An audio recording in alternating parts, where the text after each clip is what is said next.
Welcome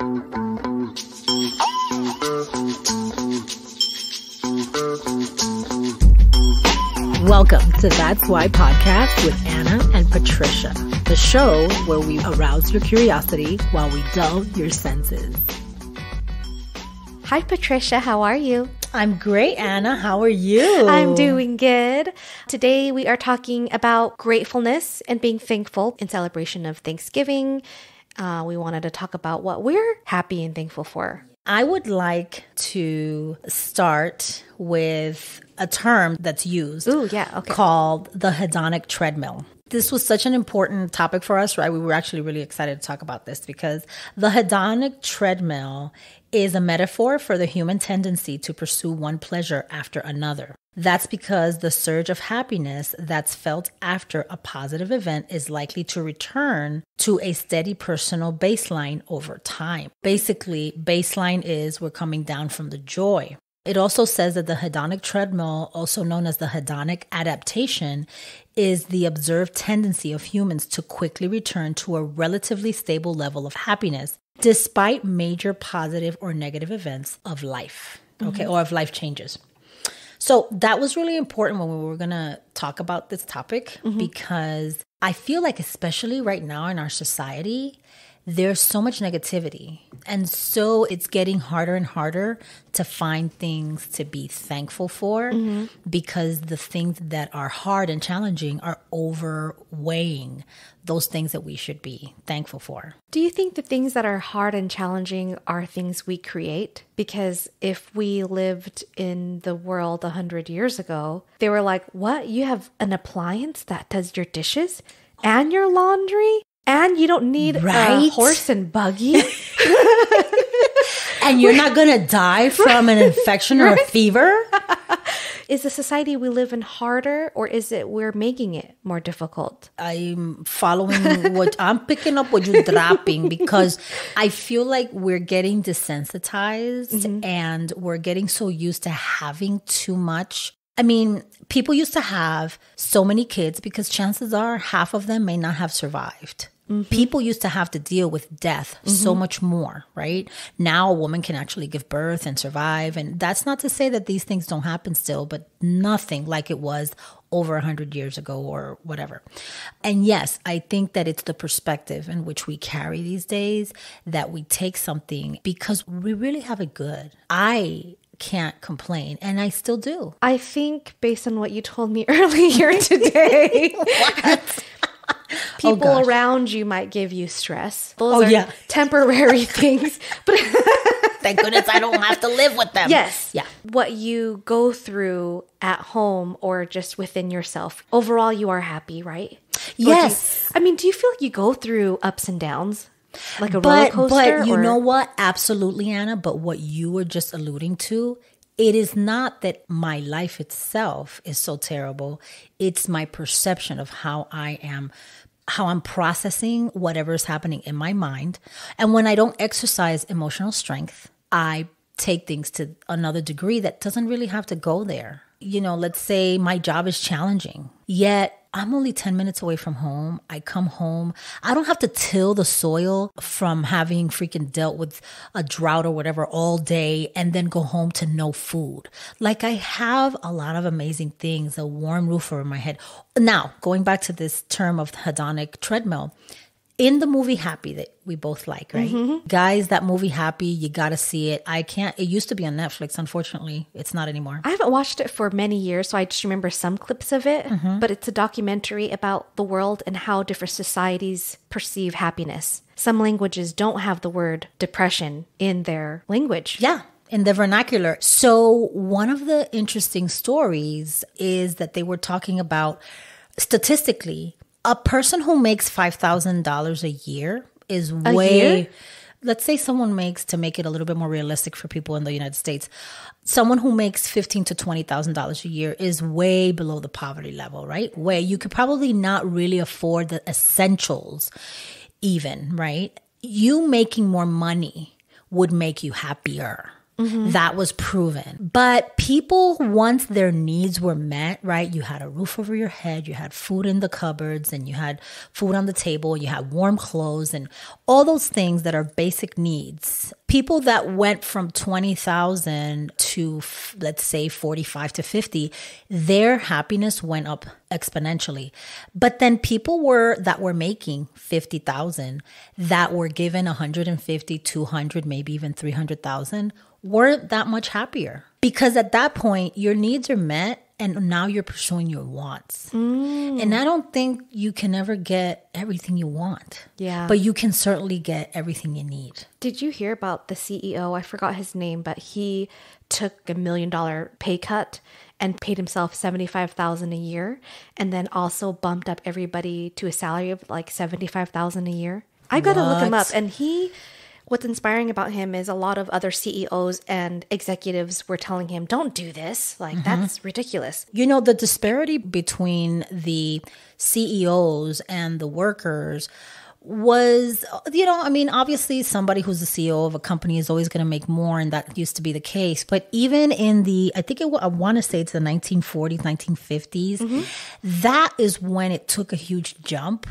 I want to say that it went like up 600%, where it used to be a smaller percentage from your baseline entry level position to the owner of the company. And as we progressed, right, and I can't remember what they called the terminology, but basically it jumped like 600% from what you make. Let's say somebody starting in a company as, let's say, a call center, and then versus the CEO, you're making maybe, if you're lucky, $16, $17 an hour entry level, and you're the backbone of the company. But the CEO is making 10 mil. What a disparity. And this guy, that's admirable. I wish more of them would follow suit because they can't afford it. This is an update of this year, and he did the change 6 years ago. Oh, wow. So he took $1 million cut to giving employees a minimum salary of $70,000. Wow. New parents and coworkers, Carrie Chen and Alex Franklin, can't wait to introduce their son to colleagues at work, a company they say made it possible for them to begin a family in the first place. And you weren't the only ones that had a baby, huh? No, everybody had a baby. So it's a baby boom here. Why do you think that's happening? They both work at Gravity Payments in Seattle, a credit card processing company with a CEO who 6 years ago did something that shocked everyone. And we're going to have a minimum $70,000 pay rate for everyone that works here. You had people making $35,000 a year, but you told them you were going to double their salary. Yeah. And then you actually had to do it. Right. How did you pull it off? Well, it's tricky. I took the $1 million pay cut. That's right, $1 million pay cut. Dan Price was simultaneously hailed as a hero and eviscerated as an enemy of capitalism. That is so sad. Lunatic of all lunatics, Dan Price. Personally, I think he's a socialist. I hope this company is a case study in MBA programs because it's going to fail. But that didn't happen. So you've almost doubled the number of employees, and you've tripled business. Yeah. And you're still paying a minimum of $70,000 a year. Correct. You're crying, Patricia. Are you crying because it's a touching story?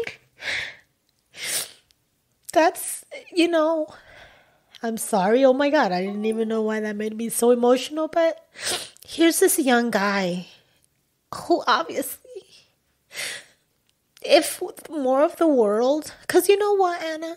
$1 million pay cut and he was making maybe millions. It's not going to alter your life.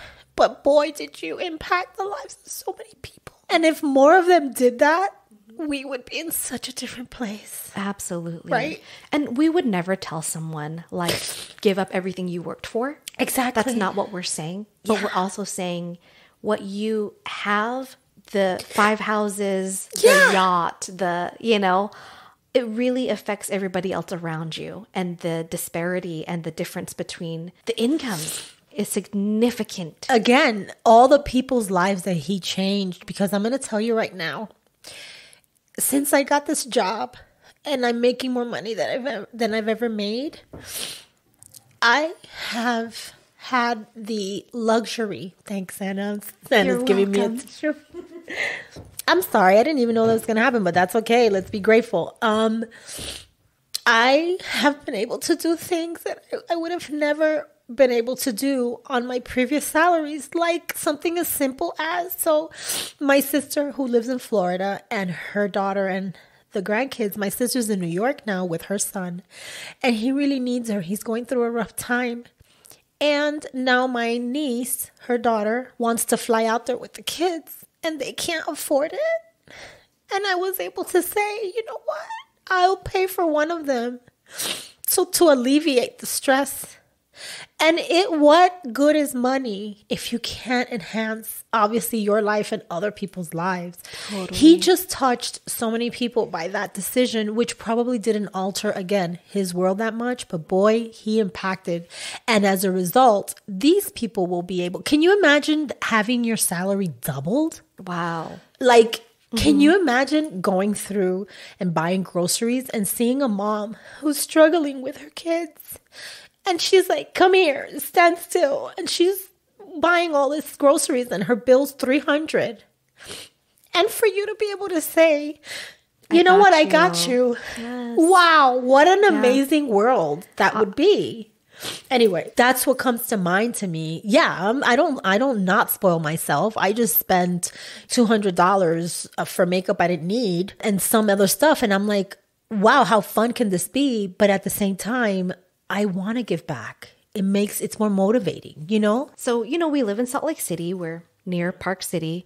And there are a lot of rich people in Park City. But those houses are their second, third, fourth home. Yes, exactly. One of my clients used to work at one of the resorts there, and she said that there were billionaires that would come to visit.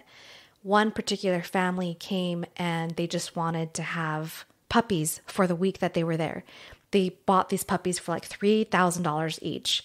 And at the end of the week, they were just like, okay, well, we're done. And gave the puppies away to the staff. To have that money just to... Yeah, just throw around, literally. Just throw around. And it's funny because it doesn't matter how much money you have when you don't have your health, like Steve Jobs. I wonder if he would have traded a lot of what he made to live a little longer, because at the end of the day, he left behind a wife and children. I would think that he wanted to stay longer for them. Yes, does that make sense? Yeah. If I had this loving family, I wouldn't care about anything. I wouldn't care about money. I wouldn't care about toys and cars and houses. I just want my family. Right. And that was one of the questions they asked people that were older. They said, what do you regret in life?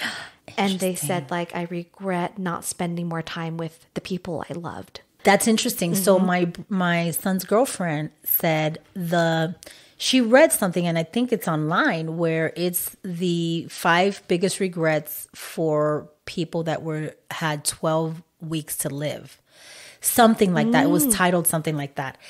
And she said that one of the top ones was people not being authentic and doing what made them happy. Speaking of gratitude, right? Wow. And being happy.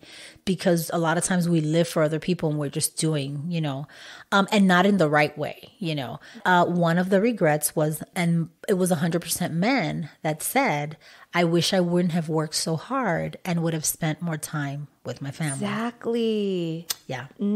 That's huge. One of the things with this hedonic ladder or this hedonic treadmill that we were talking about, it says 7 ways to avoid the hedonic treadmill and increase your happiness. And I think that you practice a lot of these, Anna, but just for our audience, I think it's important.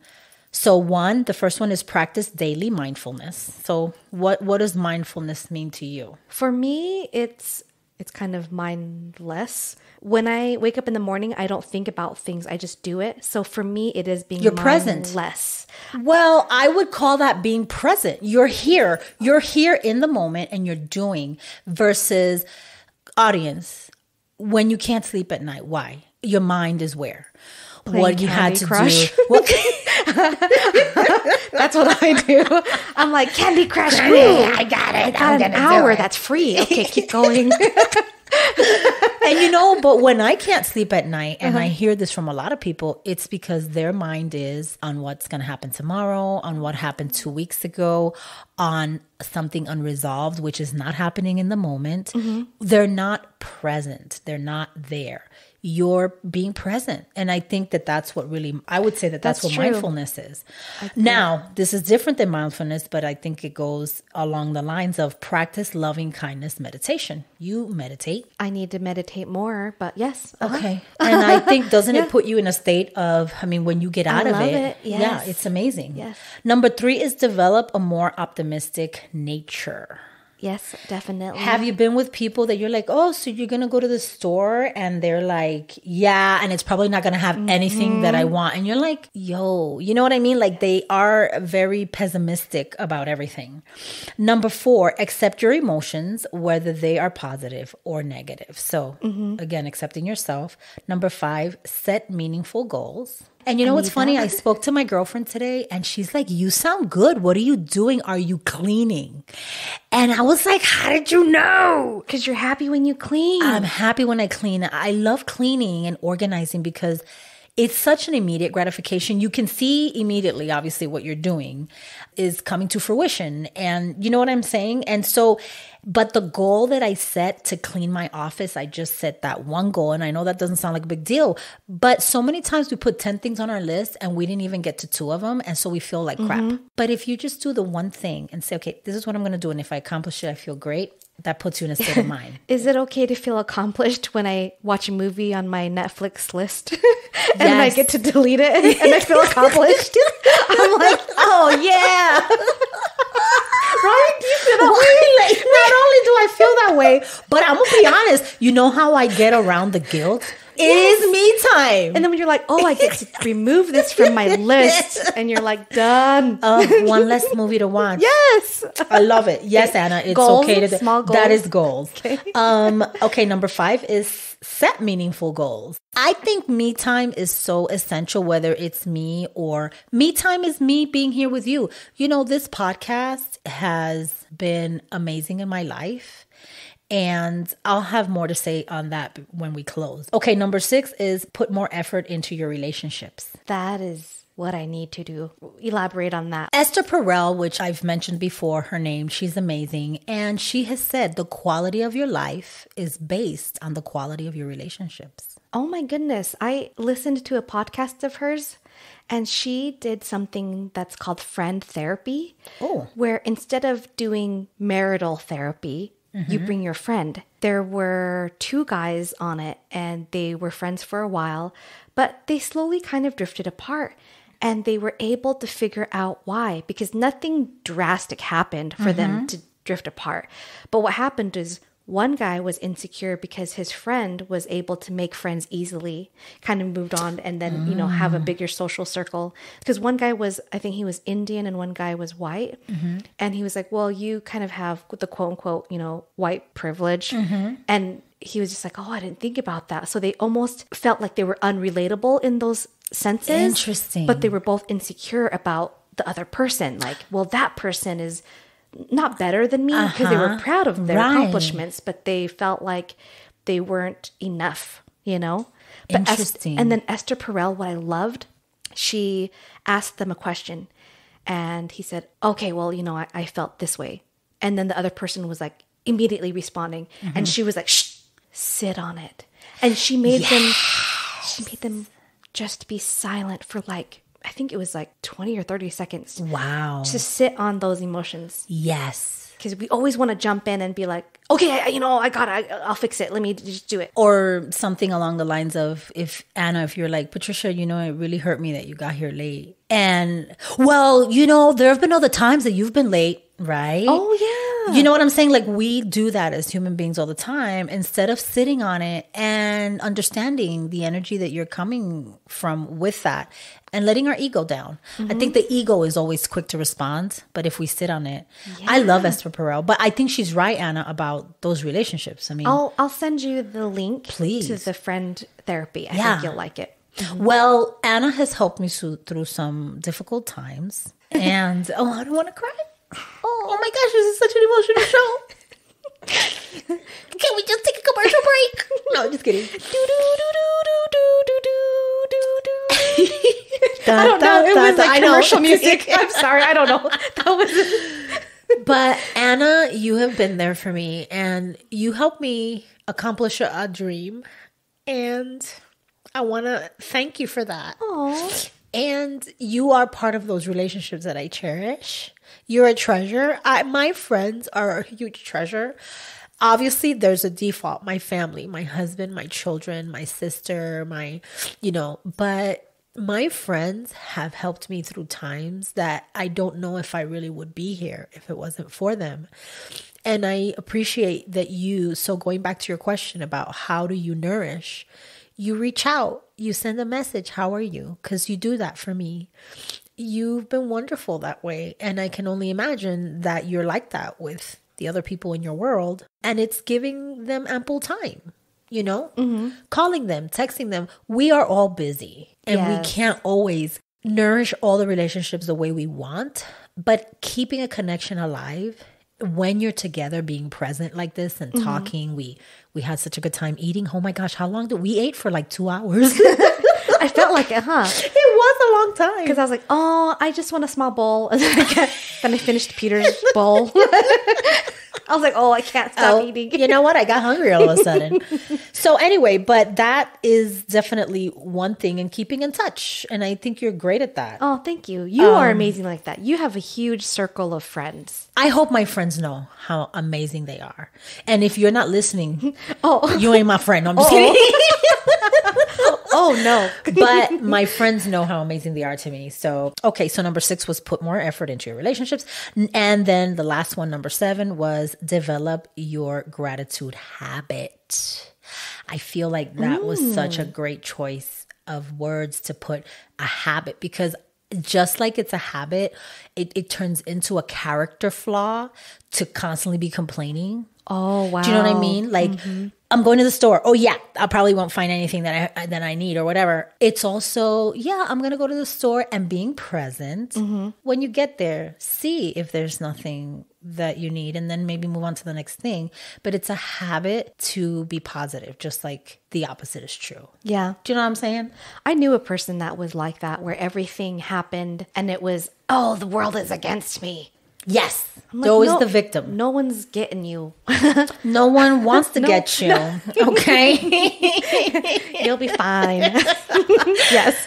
Now, there was another point I wanted to make, and this one's really important because I feel that we do this a lot as a society, and I feel that it takes away from our gratitude. It robs us from the fullness of gratitude. Have you met people that they're always like, you ask them, how was that experience? And they're like, I'll give it a 9 or an 8.5 because there's always room for improvement. There's always room for improvement. Nothing's ever a 10. Have you met those people? I have met them. And to me, I'm like, everything's amazing. Yeah. That was so much fun. It was so cool. Like a couple of weeks ago, our friends came here from Houston. Oh, not Houston. I'm so sorry. Dallas. Fort Worth. Okay, yeah. Texas. I know, but I was like, but Houston is in Texas. Houston? That is. Oh gosh, guys, we have not been drinking. Maybe that's what we needed. We needed alcohol. But when they came here, I was just like, oh my gosh, this is life-changing, because she's like, try this. And all she did was put coffee creamer in milk. But it almost tasted like... it enriched it, like made it a little bit more creamy and sweet. Yes. And I was like, oh my God, that's life-changing. I know. And then... like, no one would have thought of that. And then the next day, we had these like banh mi sandwiches. And I'm like, that's life-changing. Yeah. So that was my theme for that weekend. I'm like, everything's life-changing. You're rocking my world. I love it. Yes. Yeah. But seriously, like, I think everything is a 10. I'm very... You are very positive. Yes, thank Anna, you. I can vouch for that. And yet, I know that you know people that they are like this. And I've even echoed these words. But when I had this epiphany myself, I was like, you know what? When you don't give anything ever a 10, you're always in the future, you're not appreciating things for as they are now. Exactly. And there have been many times where I'm having an experience and it's so fulfilling and it's so amazing. And I don't know if you've ever said this, but I was like, if I died right now, I'd be okay. Like, this is so amazing right now. And it doesn't need to be better. I'm appreciating it for everything that it has to offer right here. Yes. Does that make sense? Yes, because you do this.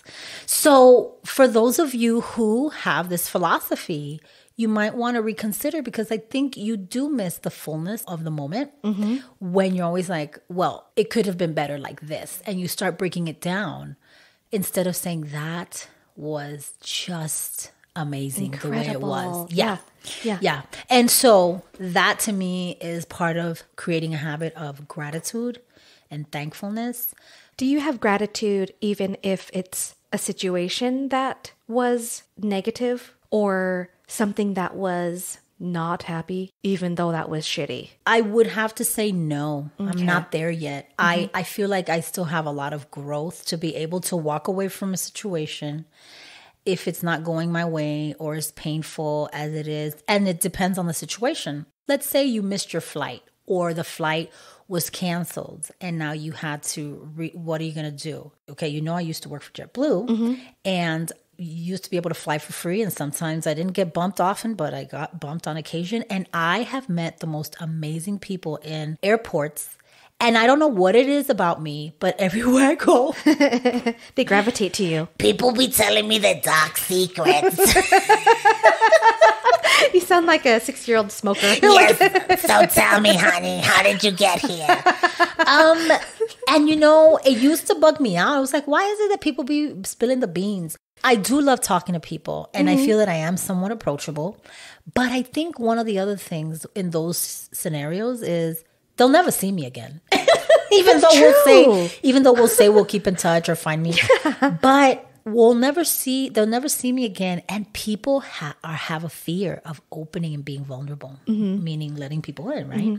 So I think that's why that happens often. But point being, though, that other than a flight, or let's say it was the passing of someone that I loved, that would be a very hard thing to train or to redirect my emotions.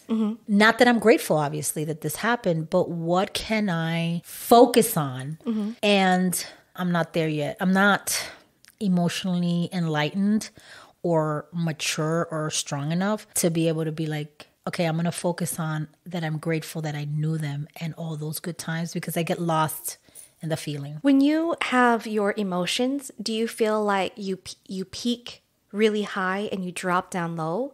Or do you feel like they're kind of slow trickles of fluctuation with your emotions? If you're angry, it's really hot. Do you know what I mean? Like, do you feel... That's a really good question, Anna. I've gotten so much better on not having the peaks anymore. And if I have a peak, I come down faster. Does that make sense? Like, if I have a peak and it's super heightened, I'm able to talk myself to not crash, right? Because when you have a heightened emotion and you're intense and you have to come down, when you crash down, it can lead you to depression. It can lead you to so many things. I'm able to talk myself down incrementally so that I don't crash. I'm getting better at this age after so many after half a century on this planet. I'm hoping to master it by the time I die. You know what I mean? Happy birthday. Oh, by the way, thank you. It was before Halloween. It was the day before. Yes. Oh, yeah, the day before Halloween. I know plans fell through. Yes, that's okay. That's okay. But here we are. Yes. And I had a great birthday. I had a lot of great gifts that were given to me. Oh, nice. Can I tell you something really interesting? Oh, snap. I am having an epiphany as we speak. You know how they say the law of attraction, like the more you want something, you almost have to release it so that it comes to you. I was so bitter and angry that my previous birthday was so anticlimactic and no one gave me good gifts. And I was like, these shitty people in my life. No, I'm just kidding. But I was like, these MFers, nobody really made an effort. And of course, everybody's blaming everything on COVID. You can't even get free samples at a restaurant now. They're like, it's COVID. I was like, what the hell does COVID have? Anyway. Give me those goddamn breadsticks right now. And yeah, no kidding.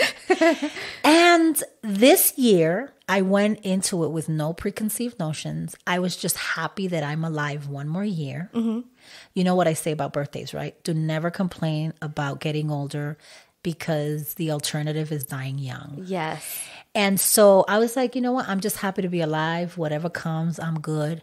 And it came to me. The gifts, the love, the attention. everything because I was not demanding. Interesting. Yes. I just realized that. Wow. That shit is real. Did I send you a happy birthday text? I think you sent me a happy birthday text. Okay, yeah. I'm really bad at birthdays. I got so much love, okay, Anna. good. I really do. And you know what? Whether you did, and this is where I'm at right now. Whether you did or didn't, I know you love me. Oh, yes. I'm glad. And now, why do I celebrate birthdays? Because I think it's just the day that you can honor the most amazing miracle in your life, which was you are part of this planet. Do you know how unique that is? You know what I'm saying? Like, there'll never be another you. There never was and never will be. Everything you're experiencing is unique to you. That is something to be celebrated.